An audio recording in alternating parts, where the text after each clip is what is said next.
Hi, Davi here, and today we have a new episode in the art session series, and today we're gonna do a bunch of something. Right now, I feel like.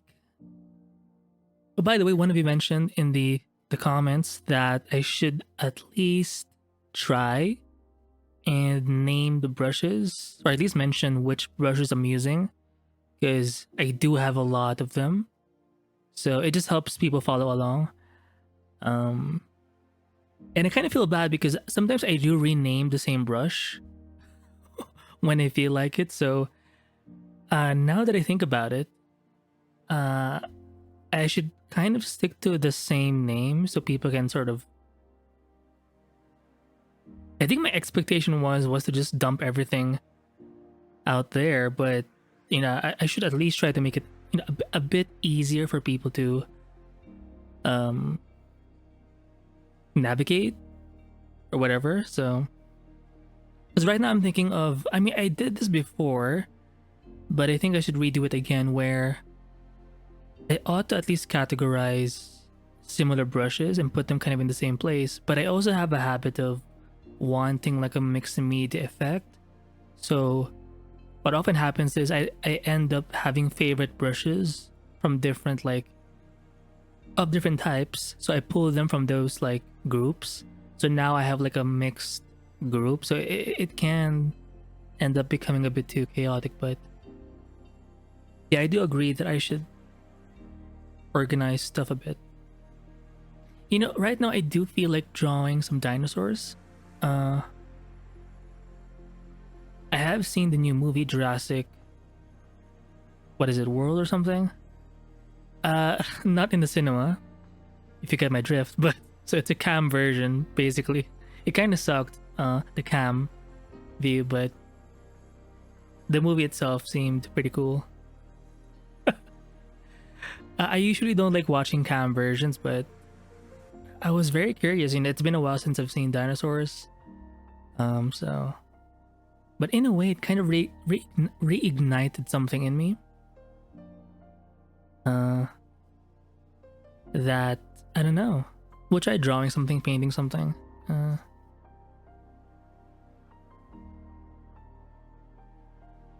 I've realized that it's hard to sculpt. I mean, you could do it, but designing or determining like the structure, it's hard to do it when you have like a big brush. I mean, you could do like a silhouette, right? You can do like a silhouette and fill things up that way, but it's kind of hard to see what's happening on the inside. So you often don't even know what you're doing. So you kind of have to draw things a little bit, kind of like this, even if it's loose, to sort of capture the boundaries. And then once you have that, then you can like design or add in like the planes to make it look, I don't know, realistic. I'm not sure what I'm doing here, but yeah, I think I'll start with the black first. I don't even know. You know what? I have a reference right here. You can't see it, but it's in my other monitor. So I do like this brush.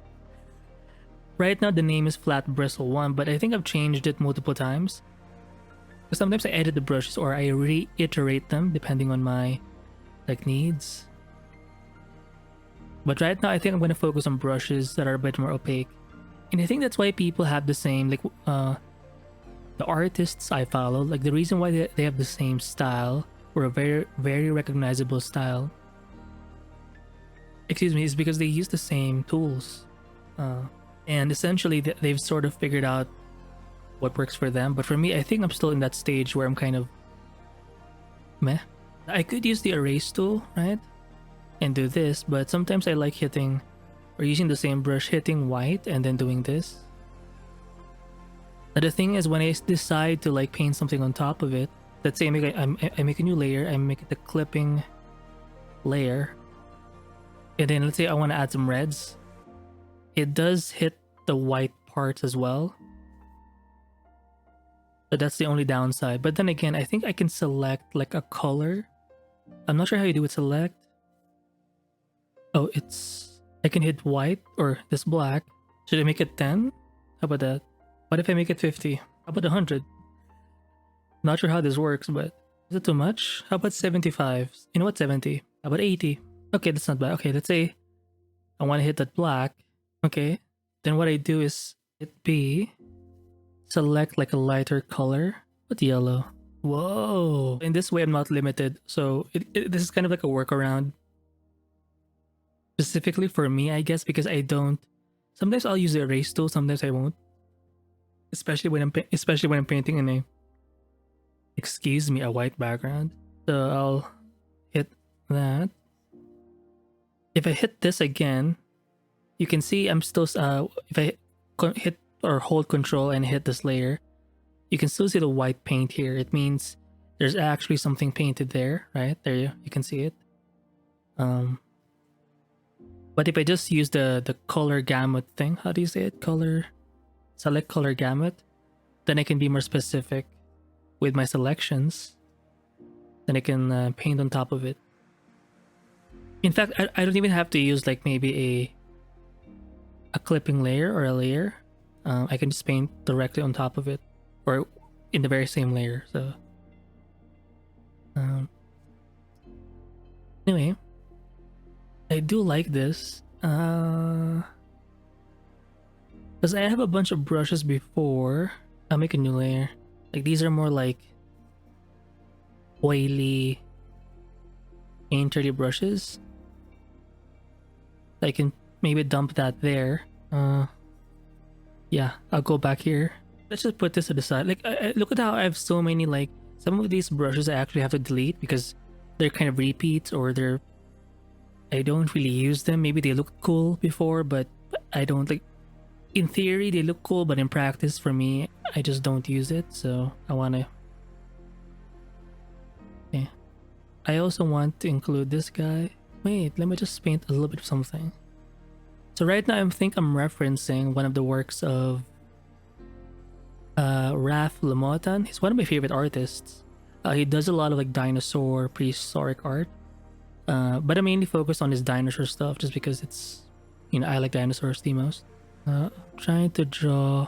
I mean, I can start with like big brush strokes and work my way downward into smaller brush strokes if I have reference. But if I'm trying to design something from the very beginning, I think I have to draw a little bit of something before I can really paint it.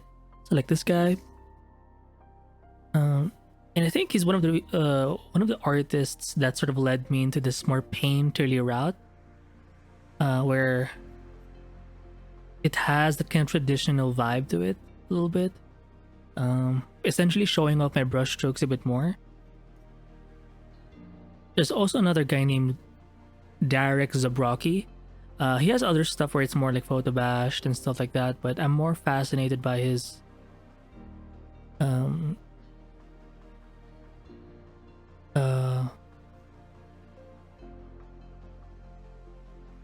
like more traditional looking. I mean, obviously it's digital, but it has that traditional vibe to it, which I'm very much into. And you know what? Dinosaurs are just so cool, right? They're almost like dragons, but they're real, right? Wouldn't it be nice to see like an actual dinosaur? That would be so cool. And just thinking, you know, they've lived for how many years now? Ago? Like millions of years? It's so freaking crazy. Maybe next time I'll try doing some initial line sketches and then committing to the painting.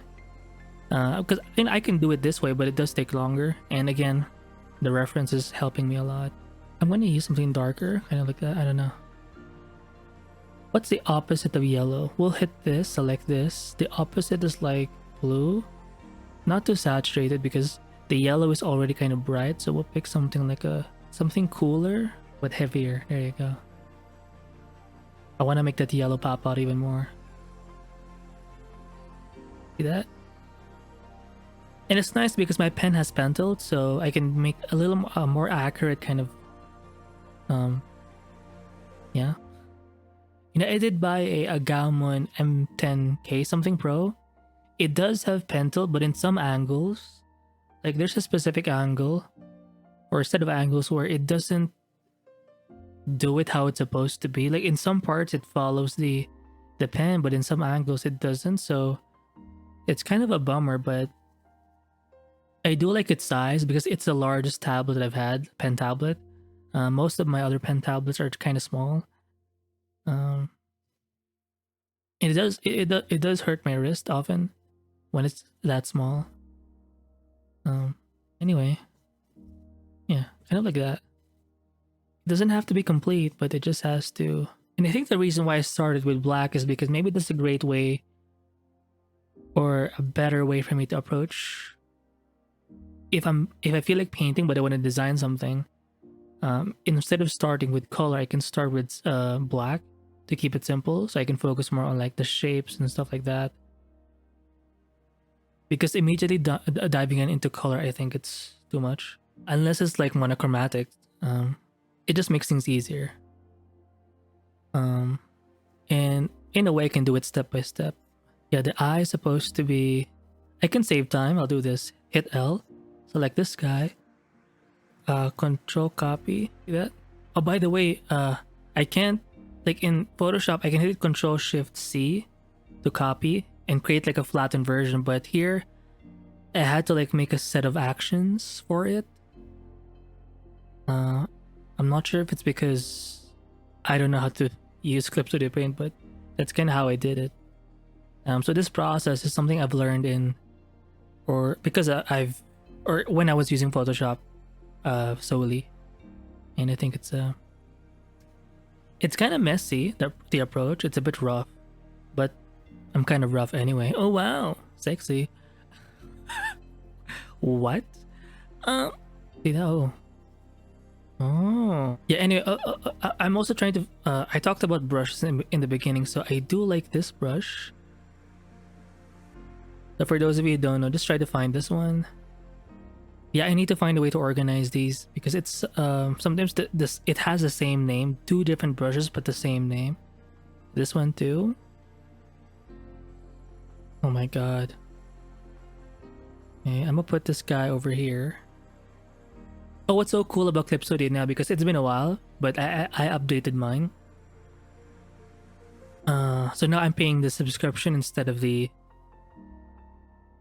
fixed version where you pay one off, like the $50. I think I paid like 30 something. I had like a discount, I'm not sure, but now I'm paying the subscription, so I'm kind of up to date. But what I did not know is with the newer versions you can save the brushes via groups, so I don't know. This one, do I even use it? But this guy, see, for example, I named this one flat, but it's not even flat, it's like a round brush. But I'll put it here. I'll rename it later. I'll try to categorize it first. Big paintbrush, I think this is more of an opaque thing. Alright, very bold. Oh, this guy, I used this guy in the last episode. Pretty cool. Okay, so the idea here for this session for me is to figure out the brushes that I tend to use as I'm painting. Instead of thinking what I think I would use, it's better to just paint something so I will know what I actually use. Wow, genius. Look at that, it's like a dinosaur. And as much as I have, or I'm fond of brush variety, I think in general, the less the better. Especially when you're ideating. Maybe if you're doing like a final painting or illustration, sure. But for designing, for quick concepts, keep it simple. This one, do I use a rake brush? You know, I feel like this would look good, just direction of line. I'm kind of not happy with it. Gold direction of pen. Maybe this guy. Make it less thick. Hit B again. Wait, if we go back to my settings, stroke, make it just 3. How about that? Yeah, I think it can take it. F8 3.5. Okay, let me go back to my painting. I don't know. I want to go back to. Oh my god, this guy. Yeah, I just want to place the eye somewhere. Yeah, where's the mouth? The mouth ends sort of beyond the eye. It sort of curves this way. Okay, the jaw. The highest point is actually here, and then it drops down like this, and then goes up again. But this whole thing has to be like painted over. Oh! And then this part is kind of being hit by light, the top part of this lower jaw a little bit. Apparently, because I've been watching some TikTok videos of like dinosaur content. And apparently for most dinosaurs, or for the T-Rex anyway, like it's like the teeth are inside, like they essentially they had lips, so it wasn't exposed. Because if you have teeth exposed, it does decay more faster. But I think the reason why they assumed it was on the outside is because when you think of like crocodiles or alligators, I think their teeth are on the outside, so that was kind of the assumption maybe, or that's my guess as to why they would think that. I mean, you know, it makes sense to compare it to like real living reptiles. So is a nose supposed to be there? I think so. Now for this guy, we can't actually see the eyes. Like it's too, my reference is like that small, it's kind of tiny. So but we'll make do. Let's give it like a, let's adjust the the light. I want to give it a little bit of underlighting. Whoa! I'm a dinosaur. Big neck. Its body somewhere here. Look at how I'm just relying on one brush. So, but now that it's black, let me just delete all of this stuff here because it's kind of annoying. Oh, I could also use the. Can you change like the? Oh, you can. Let's say 25. How about 50? What happens? Oh, it's not as. Oh, the lower it is, the more constrained. 20. What? No way. Close enough. Okay, I'm gonna paint within that. I'll hit this guy, but a little darker. Like a way darker. Oh, ew. Basically, I want to remove the, we'll use a different brush. How about this? What if I want to hit this black? It's too big. I'm gonna try 10 tolerance. Oh, perfect. So you can be a bit more specific this way. It's not perfect, but I don't mind since I'm going for a rougher look anyway.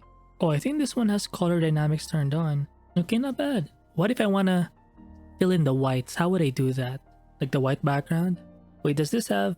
Oh, it doesn't have. So which brush has color dynamics?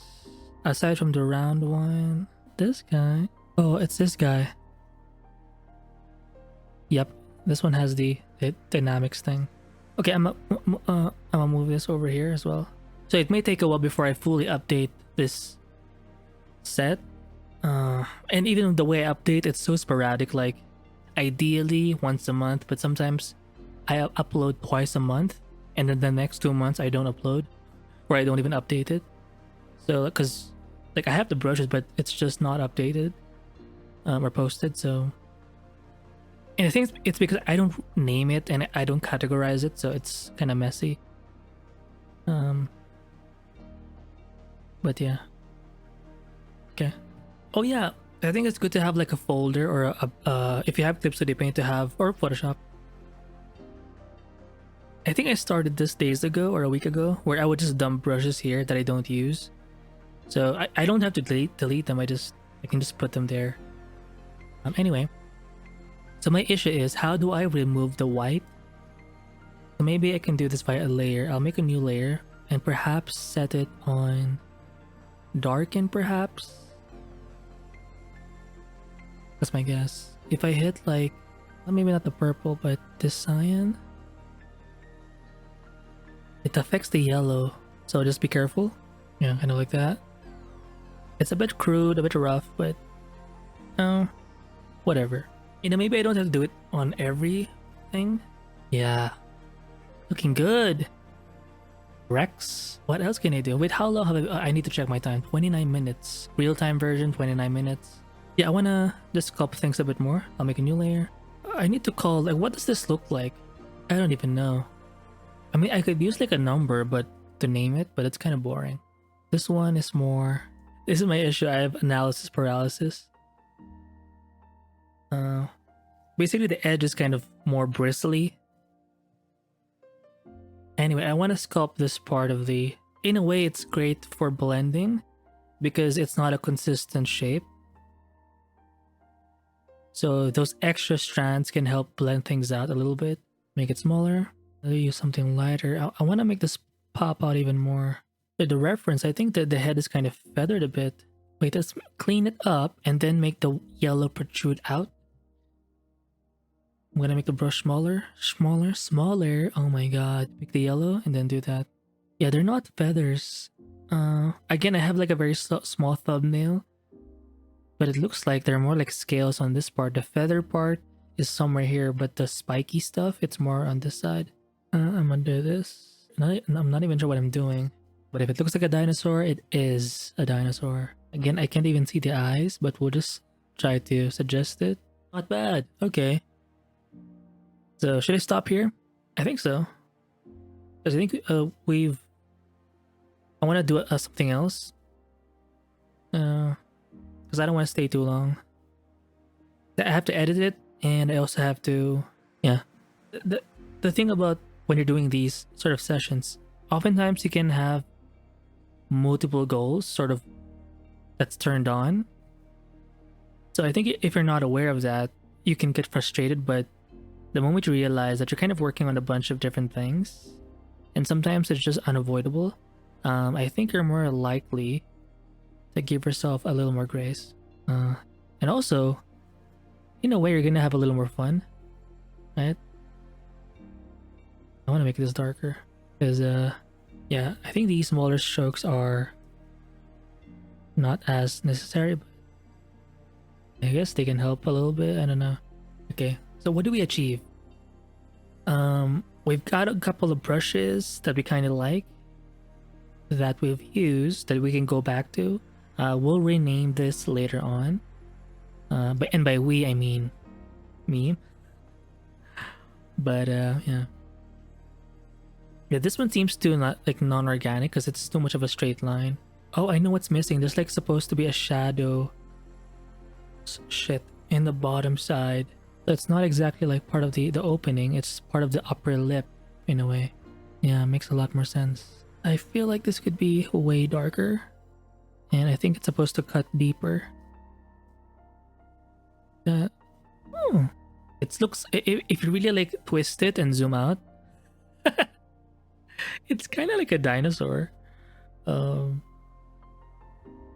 it looks more like a skeleton to me, but I'll take it. Am I selecting something? Maybe the snout is too far? I don't know. It's not even that bad. Why is it kinda... Oh, I know. We'll try this again. I'm gonna copy it. Just bring it forward. Well, we'll try it. What if I hit... Yeah, I'm gonna hit B. Paint over this guy. I don't know. But for now, it's a good study. It's a good test. And yeah, more dinosaurs to come. Okay, I'm gonna stop this episode here, and I'll see you in the next one. Bye.